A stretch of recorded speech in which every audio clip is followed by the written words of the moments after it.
Hey, present tense. Good Thursday evening. There's this really odd light, and I've been messing with the lighting. I cannot figure this out, so it makes me wonder if it's just like something with my camera lens.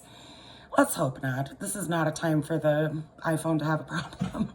But anyway, let's just roll with it. Just pay attention to the content and don't worry about this weird, I don't know what it is. Sorry about that. Anyway, this is going to be brief. I mentioned last night in the video that there was something that I think that I need to address, but I didn't want to do it right then in that video because it would take a long time. It'd make that previous video a lot longer, and I didn't want to do that because the last video was very long.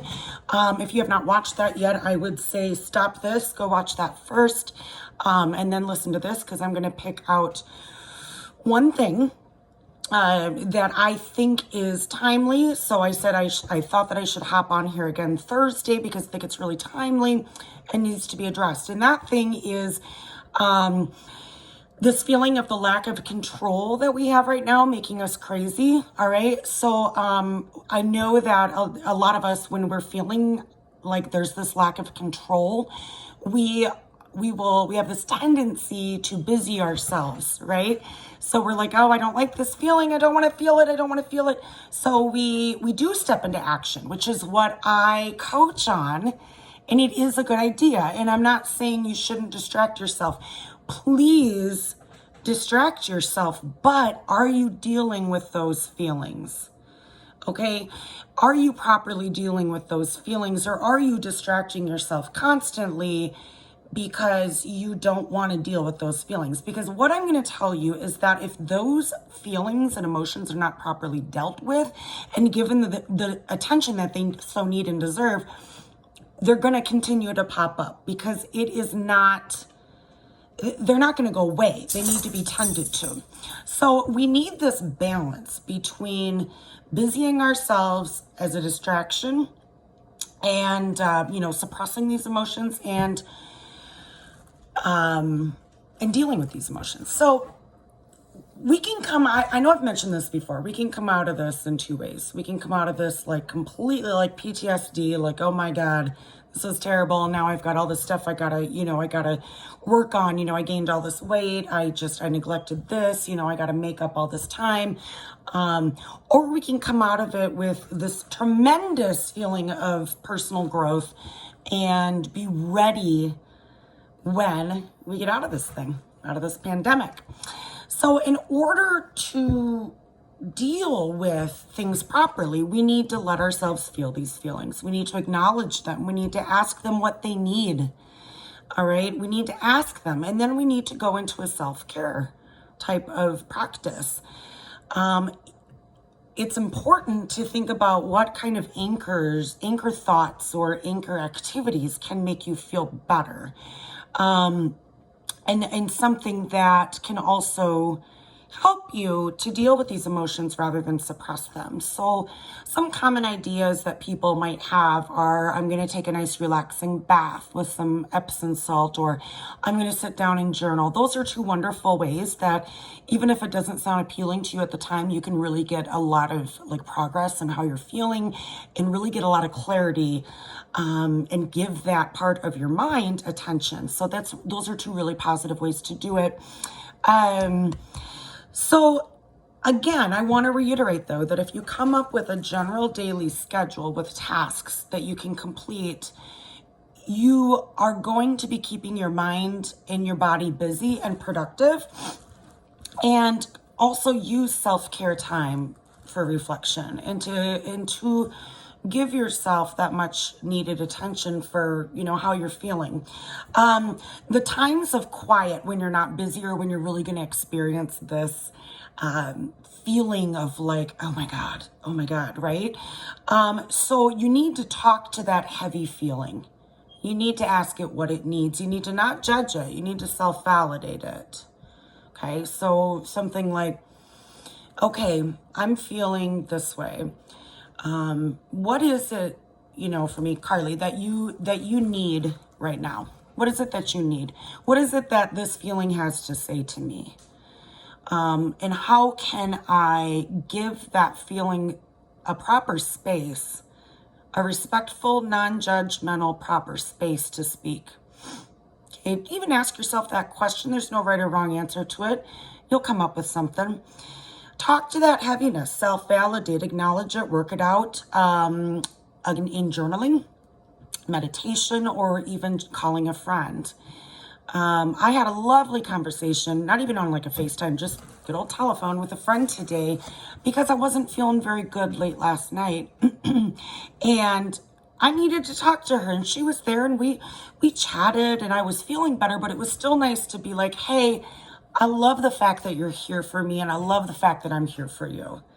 So now we can talk about the fact that maybe, you're feeling better and what that did feel like, and maybe how you could, deal with it next time that it presents itself, if it does.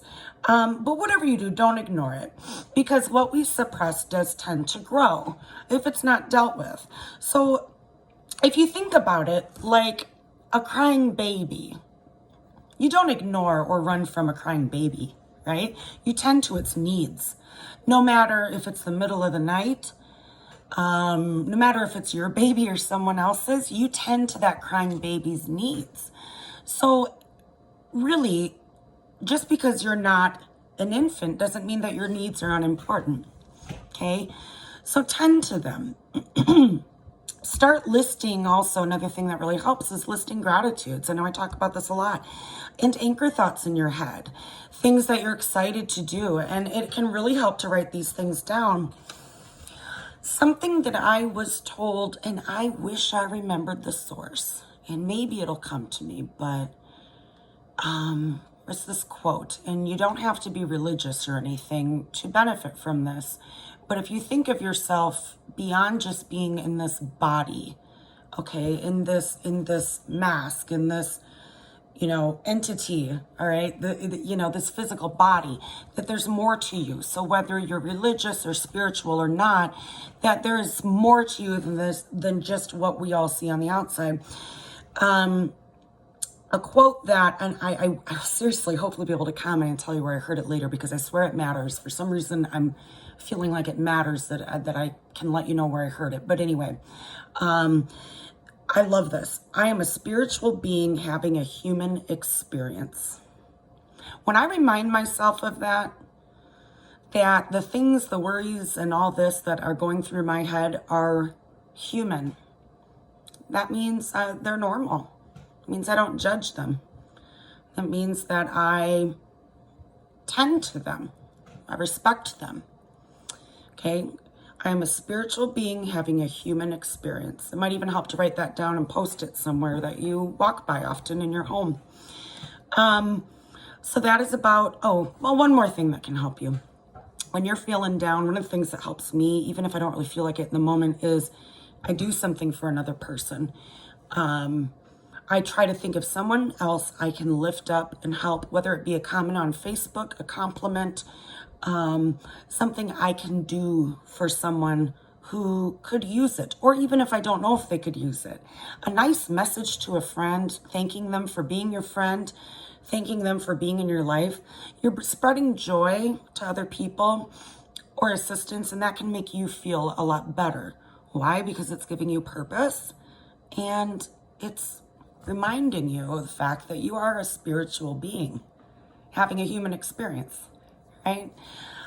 Last thing I want to say before I let you go is I mentioned this in the long video I posted last night, but I'm going to be launching a 2-week checklist challenge. This is completely free. It's going to be a downloadable item that you can download and print off, post somewhere in your house.